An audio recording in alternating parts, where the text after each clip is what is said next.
The Goatman is an urban legend that comes from the United States and some parts of Canada.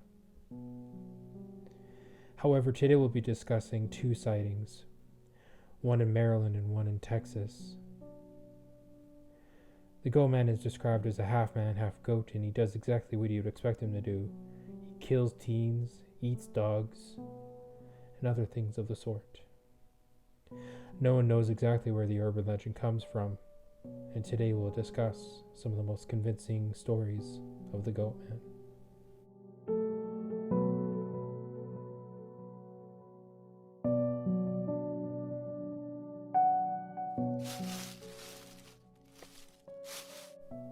Recently, I visited a place near my town that has a lot of paranormal activity.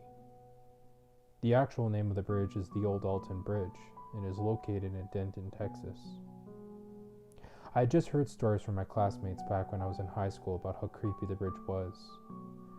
Everybody went there for just a scare or two. But it wasn't until about 2 or 3 days ago that I visited it for myself. Before I go any further with the story though, I'd like to apologize for how lengthy this post might get. However, here's a little bit of a legend for pretext. The legend tells of a black goat farmer who moved his family to a residence just north of the bridge.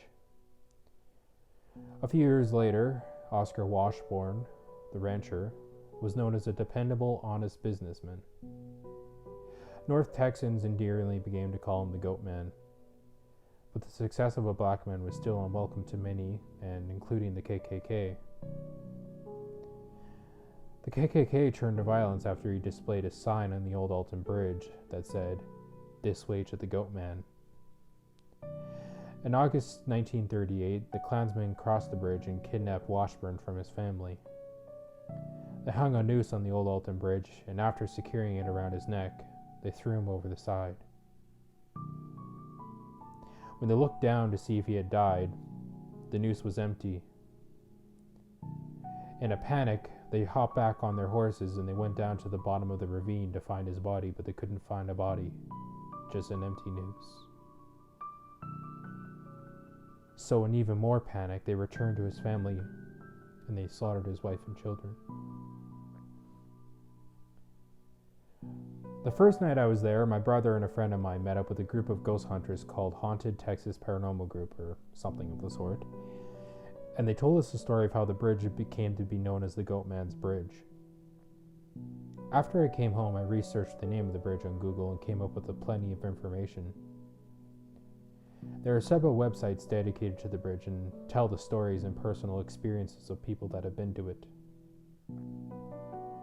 While we were there, the group of ghost hunters decided to show us just how serious it was. They grabbed a flashlight and placed it in a spot where Oscar Washburn was said to be lynched, and asked if he could show us all his presence by turning off the flashlight. To my amazement, the flashlight turned off.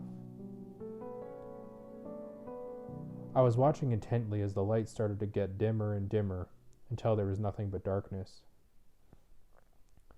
To me, the scariest part was when he asked if he was angry at the people who had murdered him and if he thought they should be brought to justice. Without hesitation, the flashlight came back on and seemed to be brighter than before. A few nights has passed and I decided to go back for myself. So last night I was back at the Goatman's Bridge and I decided to go prepared with my own flashlight and camera. It was raining, so our stay wasn't very long, but I actually managed to capture something odd in one of the pictures. There seems to be some sort of thick mist on the right side of the corner of the picture. At first I thought it was my breath, but it wasn't that cold outside, and even if it had been, the wind would have carried it out, so mist shouldn't be so dense, and mind you, it's Texas. We also heard strange noises coming from the side of the bridge. We were alone unlike the night before, so we knew it couldn't have been other people there. There are woods somewhere along the bridge, and it's said that Oscar has been seen there at night, and the weather was too crappy for us to walk the trails, but as soon as it gets better, we'll be returning to the bridge. Picture is now on screen. Perhaps maybe you should come up with your own conclusion on what it is. Personally, I don't know what it is.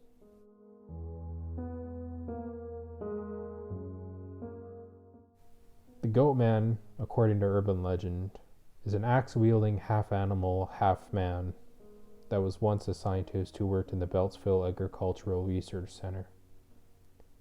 The tale holds that he was experimenting on goats until one experiment backfired and he was mutated, becoming Goatman like himself.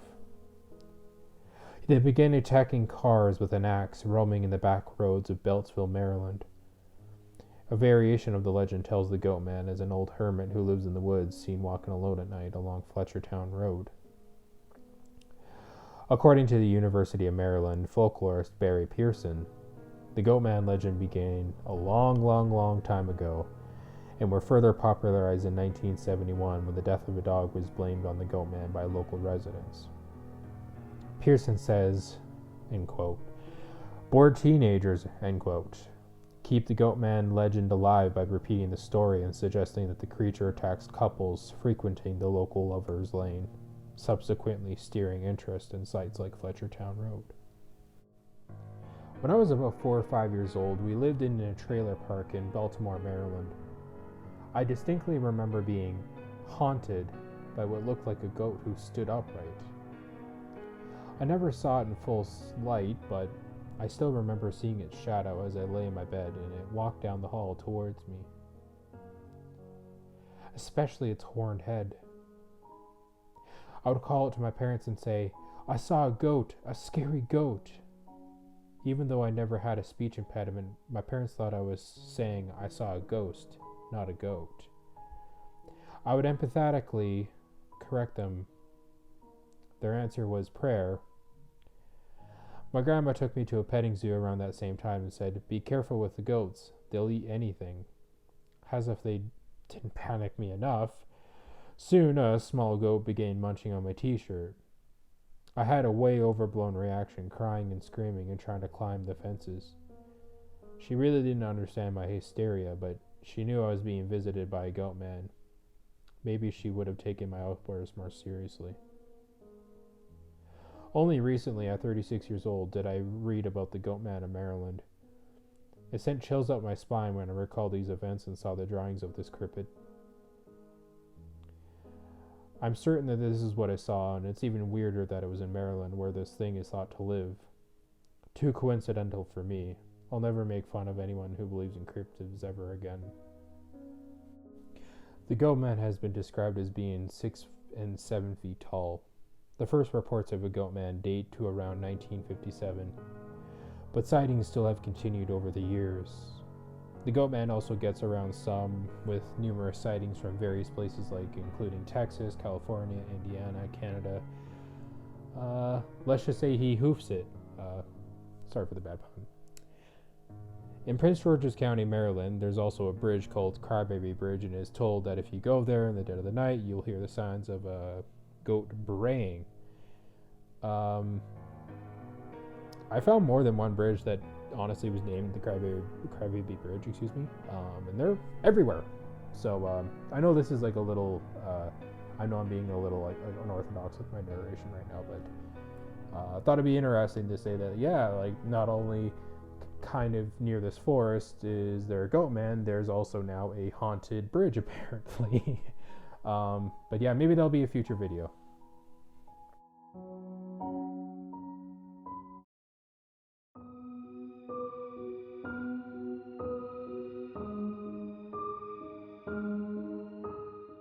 Hey everybody, it's Melody here.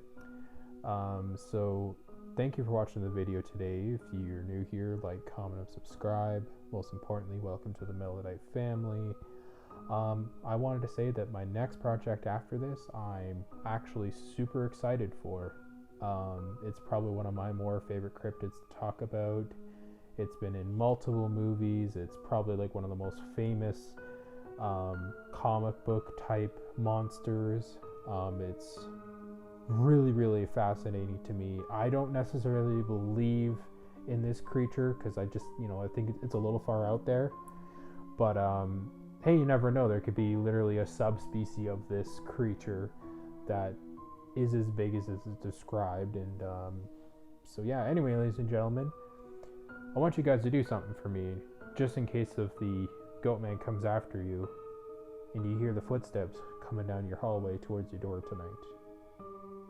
This will most likely help with that. Ladies and gentlemen, stay mellow.